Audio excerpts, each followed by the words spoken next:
Hey, Clemson family, let's go ahead and talk about the 31-14 win over Syracuse. Very good on the scoreboard. Very good to go on the road and get a conference win. Some bones to pick here and there, and we'll get into the details of it.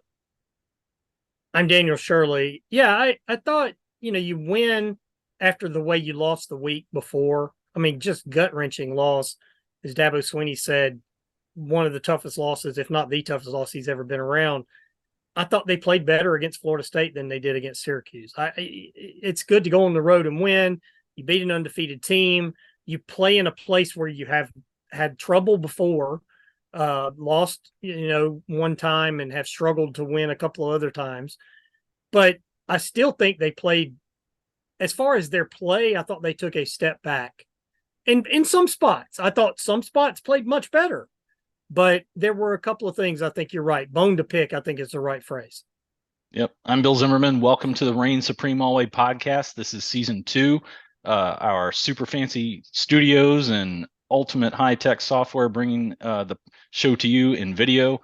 You can find all our episodes, youtube.com/Clemson Kickoff. Subscribe there, hit a like button, drop a comment. Tell us where we're not seeing things straight, right? But let's go ahead and start talking about that game at Syracuse. Bottom line is a win is a win is a win. You want to get it. I mean, that's what I said going into the Duke game, and it didn't happen. So I am very appreciative that the Tigers did get a win as far as the fan side of my brain, as far as the more objective viewer side of my brain. Some things still not looking great for the Tigers. I think the biggest thing was that they benefited from a lot of mistakes that Syracuse made, much like Clemson's been making most of the season. And however, just like you had to give credit to Duke for taking advantage, give credit to Florida State for taking advantage when they beat Clemson, definitely credit is in order for the Tigers for taking advantage of those mistakes. 21 first half points really off mistakes, 2 touchdowns off turnovers, and another one off of probably a poor decision in the kicking game, I would say.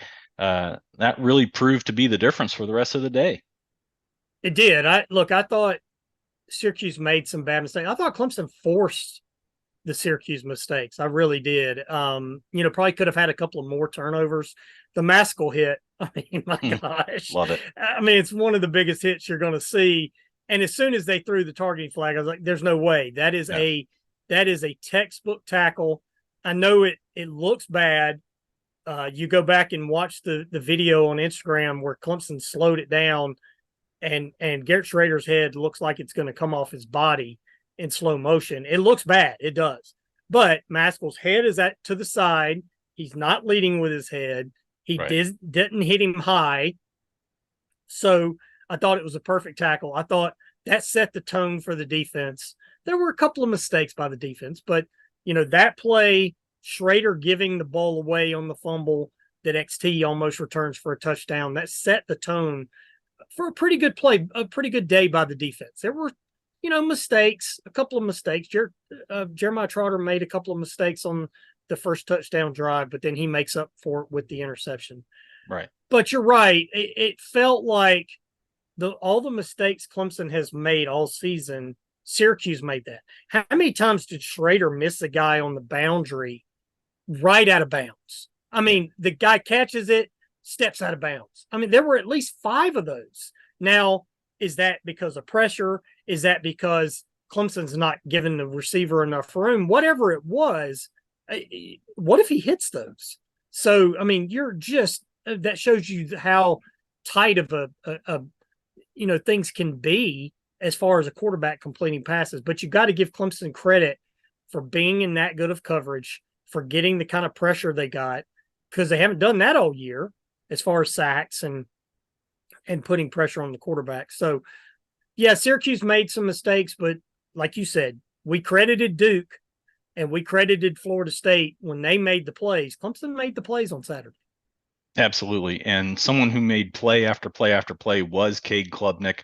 Once again, keeping his face pointed downfield, not pointed toward his own end zone instead, right? None of those, or very few of those long, great circle route scrambles. And, that's no longer his default mode, I would say 2 games in a row. I hope that holds. You want to see it again this week against Wake Forest and then again after the bye.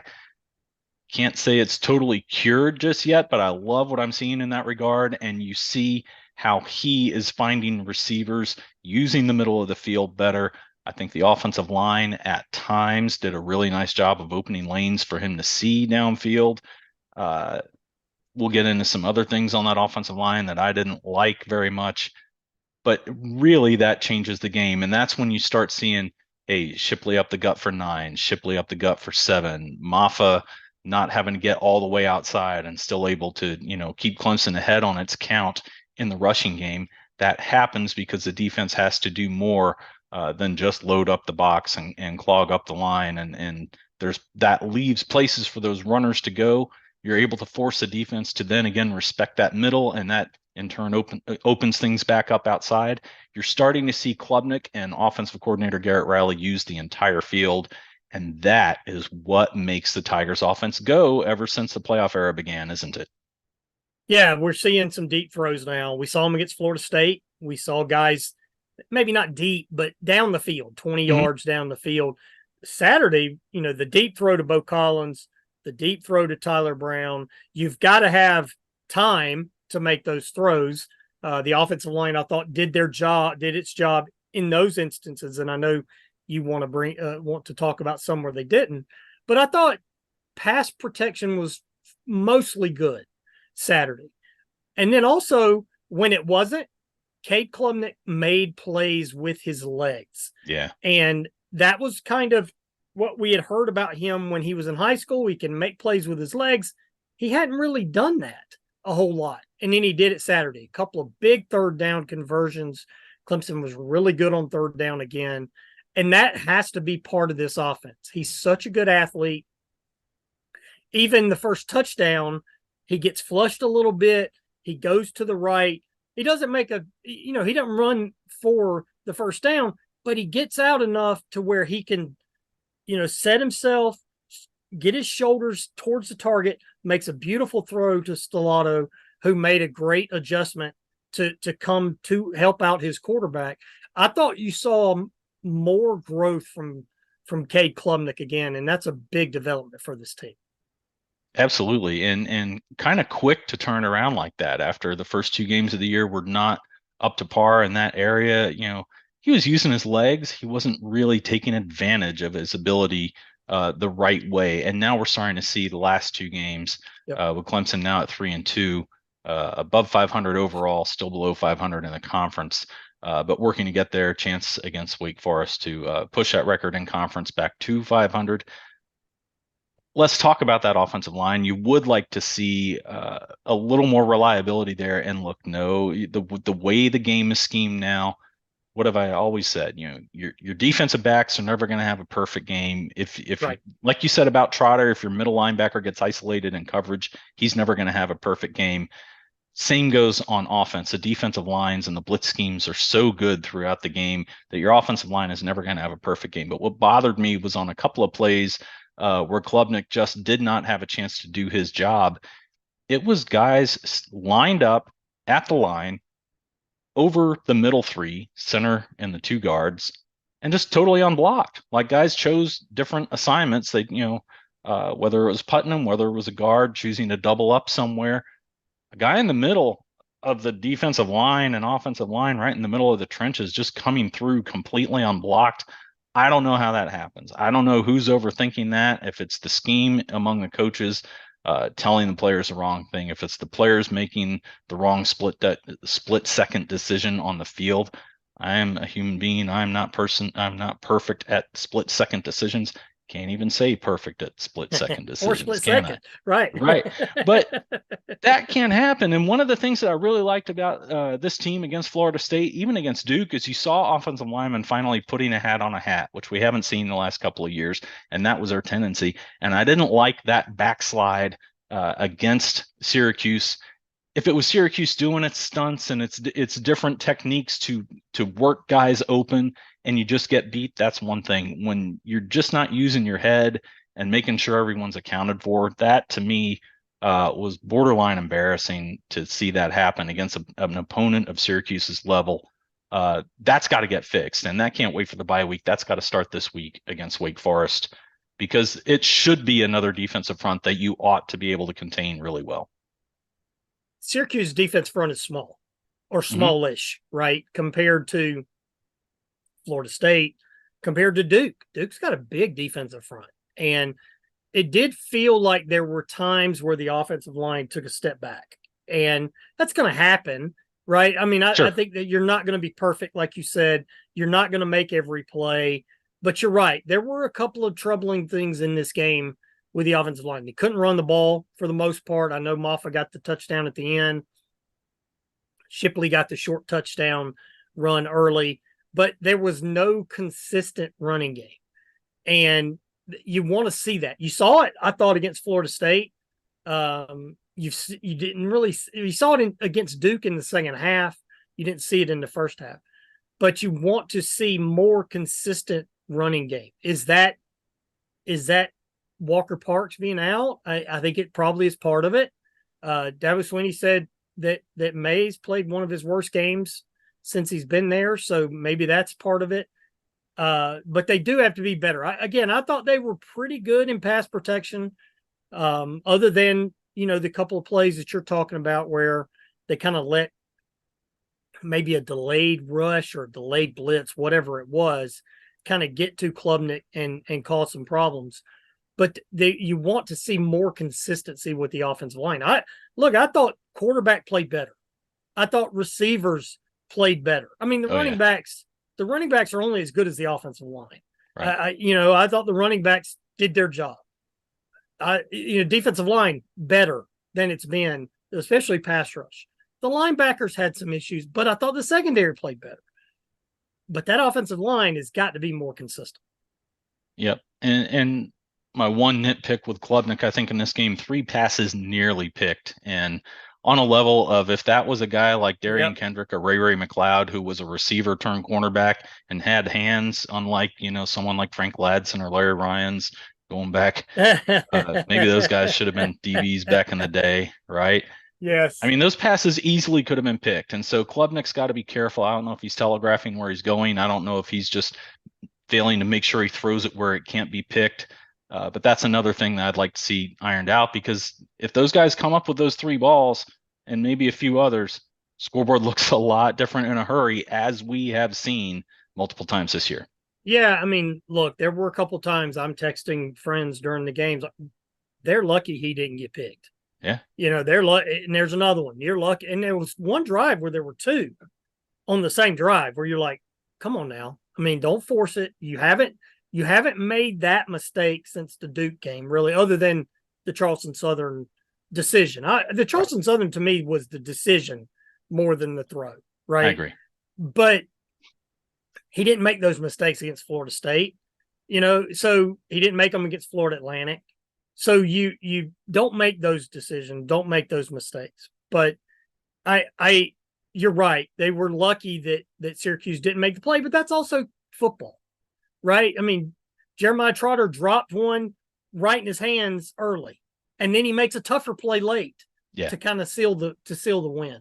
I think I had some questionable coaching decisions. I thought, kick the short field goal, right? I mean, you get down there, just kick the 25-yard field goal. Give the kicker a little bit of confidence, and then you try the longer one later at the end of the half. I just kick the field goal and take the points. It's almost like a guy who's trying to bunt in baseball and the defense screws up the play. They're trying to give you an out. Take it. Syracuse is giving you those points right there. Take them, and you don't do that. Then you don't get the touchdown, and then you miss the longer kick later. So there were a couple of I thought coaching things that kind of bugged me a little bit. So, but again, you beat an undefeated team on the road by 17 points in their place. I think most times we're going to take that, right? No, absolutely. And I do want to point out, I thought Jaden Lucas had another very good game at cornerback. And once Wiggins is back to full speed and you got him and Lucas starting, those are 2 guys who can really blanket opposing wide receivers. And I love still having Sheridan Jones in there as that physical counterpart as needed. saw a little more Khalil Barnes in this game. He was a little quieter against FSU.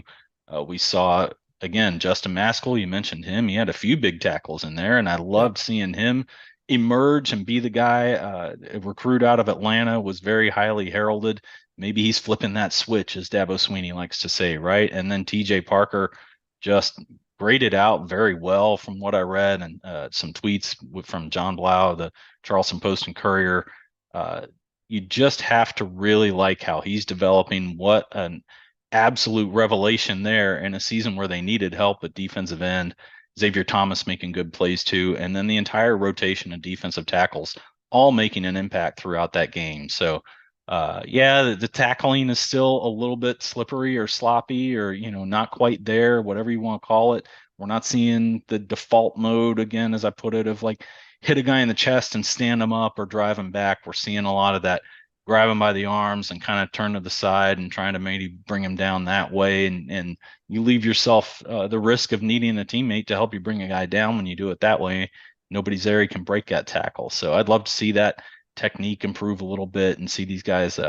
They're taking pretty good angles, I think, for the most part. I think just something about getting guys on the ground is not happening. When you hold the other team to 14 points, though, again, no complaints, and especially in a road game and kind of a, I don't want to say hostile environment. It's not like it's a giant crowd every year up there, but it's a weird stadium to be in. Runs a little hot, turf's a little funky. Syracuse does just enough things to take you out of your comfort zone, and suddenly it definitely feels like there's a visiting field disadvantage. So good for Clemson to get the win. They need to carry that momentum into Wake Forest. Again, as you and I said, you don't want to say there was a moral victory against Florida State. You lost the game. It happened. It gets chalked up as an L, and it should be. But to take those things that were being done right and keep doing those things the right way and turn those good those good things that you did into games into good habits over multiple games and turn them into wins. That's what this team has to capitalize on. And then the last thing I'll say, parallel to Syracuse, you can't look at Wake Forest as like, oh, okay, we'll get this win and then we get our bye week. You can't do that against Wake. They're good enough to do what Syracuse did a couple of years ago, catch Clemson kind of sleepwalking going into the bye week and hoping to just sort of chalk up an easy victory. I don't think it's going to be an easy victory. I know they lost their last game to Georgia Tech, who then turned around and lost to Bowling Green, and in a fashion that caused Brent Key to make a staff change at defensive coordinator. Yeah, how about that? Right. Yeah, exactly. So this team can't take anything for granted. There are too many mistakes that have been too costly throughout several games this year. They can't act like everything is all fixed. No, I don't think you take anything for granted because of how your first 5 games have gone. You've already lost 2 games. You can't take anything for granted. Here's the thing I'll say take for granted. Throw the damn ball to Tyler Brown, right? I mean, wow. You use revelation about TJ Parker. Tyler Brown, my son Ben told me, who, if people don't know, is a student manager with the team. He told me how good Tyler Brown was during the preseason. And remember, this was a under-recruited guy. This was a late guy in the class. He looks like the best receiver on the team to me. Oh, yeah. And I mean, he looks like Klubnik's go-to guy. And I know Antonio Williams didn't play Saturday, and that impacts that. But Tyler Brown doesn't just look like some little slot guy. I mean, he's making plays down the field. He's making big catches. I mean, he had a huge game Saturday. They don't win that game without him playing the way he played offensively. And so I would say get the ball to him as much as possible. Do you play Antonio if he's healthy this week? Do you play Nate Wiggins if they're healthy? Yeah, if they're healthy. But do you rush them back? Maybe you can still win the game without them and then get the bye with them and then get them back for the stretch run. But and it's sad we're already talking about the stretch run, right? I mean, the season's almost halfway over. But I think you've got to get Tyler Brown involved in the offense. He and Klubnik look really comfortable together. Really love what I'm seeing from him. It was good to see Brenningstool be involved a little bit in the offense. Bo Collins included. Bo Collins that ball put away high and tight. Yeah. And I didn't like that call there either. I'd mentioned coaching decisions. Just run the ball. I mean, you just had 2 runs of about 25 yards combined. There's no reason to be throwing the ball at that time. You're in 4-minute mode of put the game away and run the ball. But Bo Collins had a big catch. Love that. Love seeing that. Stellato. I mean, my goodness, Stellato looks like a player now. Yeah. After 2 years of us waiting for him to become a player. So, I think there's a lot of positives coming out of this game. The receivers are a big one. Klubnik's development, continued growth, development, maturity, whatever you want to call it, I think is another one. But, some stuff you need to clean up. And as coaches say all the time, you want to clean stuff up after a win way more than you do after a loss. Yeah. Important to keep this team motivated. We are motivated to keep the podcast going. Check us out on social media at Clemson Kickoff, Twitter, Instagram, Threads. We're on Facebook. You can find Reign Supreme Alway or Clemson Kickoff. You can find us either way on Facebook. And then again, the YouTube channel, great place to comment and tell us where we're getting it right, where we're getting it wrong. YouTube.com/Clemson Kickoff. Subscribe so you never miss an episode there.